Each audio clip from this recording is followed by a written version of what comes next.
Guys, if you haven't already, make sure to follow the podcast on Spotify and Apple Podcasts. It helps us more than you could imagine.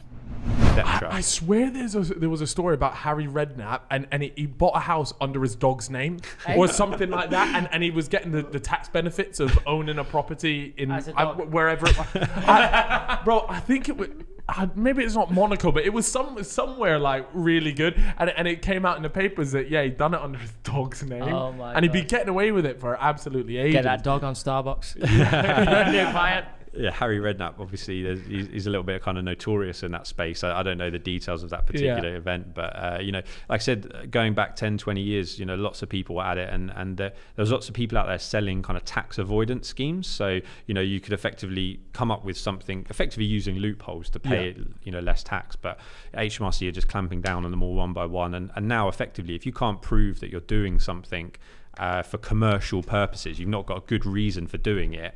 If they think you're just doing that to avoid tax, then they've got some general anti-avoidance rules that can effectively just say you've got to pay the tax anyway, right? And then you could be looking at penalties and interest on top. So, and then it's kind of a case of you have to argue whether whether it was careless, deliberate and you concealed it. And if it was kind of, you start getting into tax fraud then, and it's serious stuff, right? You know, people go to prison for tax fraud. Has there ever been a YouTuber that's got done for tax fraud? No, so this is an interesting one. So at the moment, in the football space, almost every single footballer's tax return gets inquired into. So they just want to come and look at it, check you've done everything right, and check it all makes sense. It's mainly around kind of agents' fees. So let's say Paul Pogba leaves Man United, his agent Raiola gets paid an absolute fortune, but quite often the club who's buying Pogba will pay the agent's fees.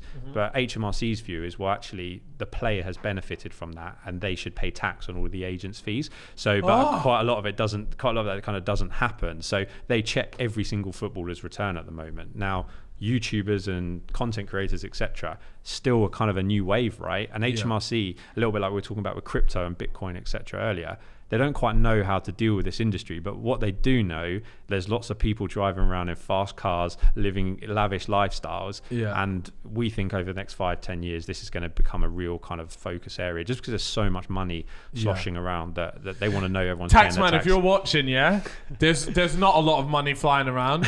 It's calm, and there's probably bigger fish to fry. I'm broke. Yeah. Okay. Yeah. So you don't need to worry about looking into it. There's not much to pick up on here. We're just we're humble people minding our own business, doing our own thing. Yeah. And those pesky footballers, keep an eye on them. Yeah. Don't worry about us. Yeah, we're making you money, to be fair.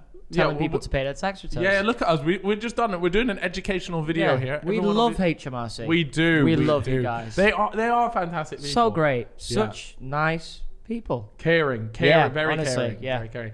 And very organized. I'd love to share a steak with them. Yeah, absolutely. We've got a funny story, actually. We one of our clients had a tax inquiry, reasonably normal these days. You know, you'd probably expect to get an inquiry once every 5 years, something like that. So, Cal, if you've not had one, you might be getting an oxy. This is pain. This is not what I wanted to hear. Why are we doing this podcast? It's just putting more eyeballs on us. Watch. So after this goes live, the next week we get an email saying, yo, we're trying to see the tax. But this officer came in, and you could tell they didn't what, he rocked up? No, they come, effectively... inspectors they're called, or HMRC officer. The tax man is a genuine thing. Yeah, absolutely. Yeah. Okay. Yeah. So tax man rocks up and sits down, goes through everything. And this particular client had incredible growth over a year, went viral effectively. Views went mad, earnings went mad. And he said the only reason we've inquired into this return into this individual is because we can't understand how someone can go from earning, I think it was something like 100k a year to like 2 mil a year in 12 months time. With no employees, with no office, with you've got no assets. How are you earning all this money? And they said that's what's triggered this, right? We don't have any information other than we want to understand, is this legitimate money? It was more of a money laundering inquiry, to be honest. And this particular creator, they said, and the other thing we wanted to note, we've been on your YouTube channel and we realized you uploaded your first video in like 2011. Why did you only register for taxes in like 2014? It's like, do these guys not realize that for the first few years you might not be earning anything, right? But because his first video had like a few million views by that point, but everyone had obviously gone back and watched it. But they obviously, they don't quite get it yet. But I do think, next few years we're going to see a lot more of that. A lot of the taxman knocking on doors, just there's better things to do with your time, man. Don't worry about it. Yeah, true. But yeah, because that's actually me and Chip always like laughing about things. It's like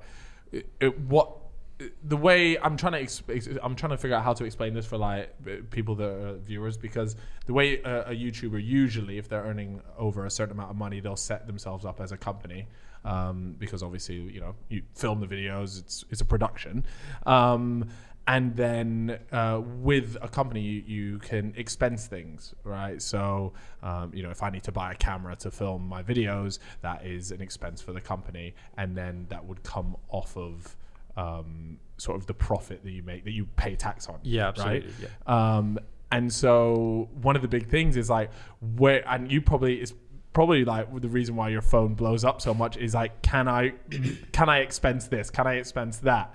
Has there ever been anything like the most outrageous thing that someone has come to you and be like, yo, can I expense this? And you're there like, No. of course No. Yeah, so we do. You're absolutely right. I spend most of my life answering those exact questions. Can I put this on my business? Can I put this on my business? Now, one particular one just stands out. It was 8 p.m. on a Saturday evening. Client phones me. They hadn't texted me before. And they were like, I'm in the sofa shop. I'm about to spend like 4K on a sofa. Like just for that. I said, what's it for? It's just for my lounge. So he said, can I put it on business? I said, no. No, absolutely not. Absolutely you can't. Yeah. He's like, oh, right, okay, then why not? Blah, blah, blah, blah. So you go through that discussion. But yeah, lots of things like that. Cars is one, as we were talking about earlier, always comes up. People want to buy a car. They want to claim it on the company.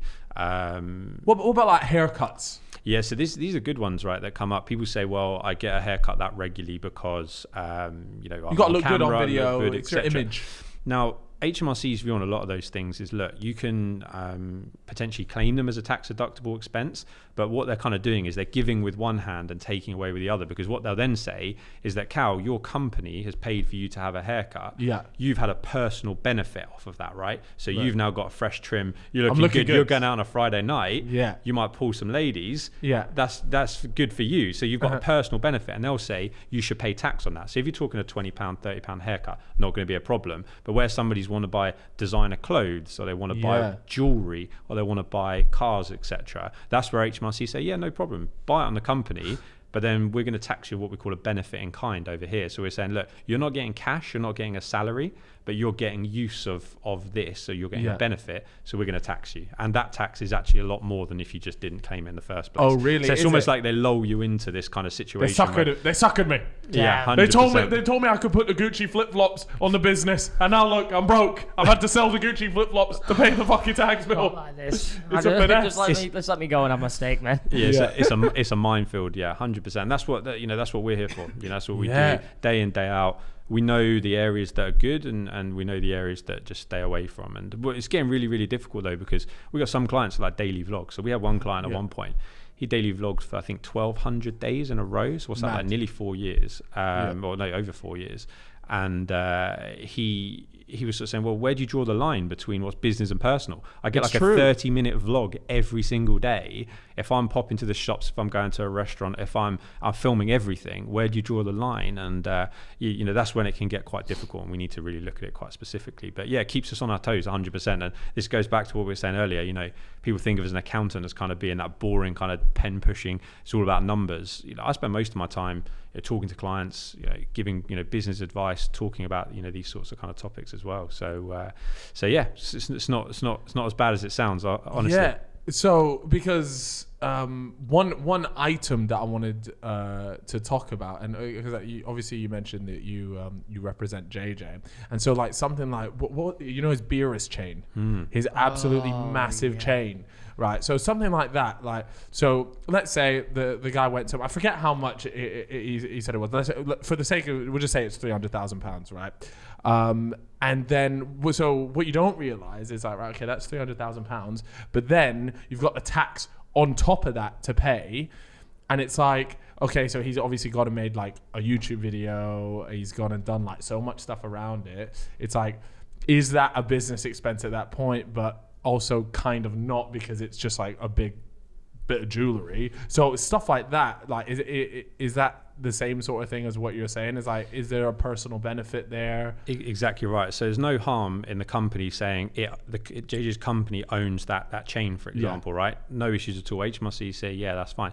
But then they'll say, oh, but you can use that and you're getting a benefit of that, and therefore we want to tax you. So what some people look to do is to effectively try and make it possible so that actually you can't use that. It's not what we call readily available. You don't get up in the morning and go, I've got that chain there. So some people have it in separate storage facilities. It's kind of effectively almost like a prop, right? You might use it for a music video shoot, or you might use it in production, but it's effectively not available for you to use. And so it's obviously on a case-by-case basis. I wouldn't talk about that one in particular.